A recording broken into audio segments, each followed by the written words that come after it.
հետ նայելով անցյալին եւ Արցախի ցեղասպանությանը, կարող ենք ապրել ադրբեջանցիների հետ։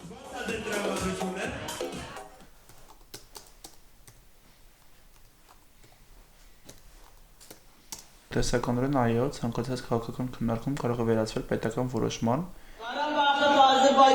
Հայաստանը ֆաշիստական երկիր է։ Պատերազմով գրավեցինք Շուշին, խաղաղության կգրավենք Երևան։ Ադրբեջանցին տեսանյութում նաև վերհիշում է Ամասիայի խորհրդային տարիների տեսքը։ Շատերը կան, որ իրանց հետ չեն ապրել, չգիտեն դա ինչ է։ Դնում են այդ հարցը, մենք էլ պետք է դնենք հարցը։ Զանգը զեկուցել են, որ եկել ենք հայ-թուրքական հարաբերություն կհննարկենք այստեղ։ Հոգի։ Իսկ 1980-ականներին բռնագաղթել են Բաքվից Ստեփանակերտ։ Արցախի նման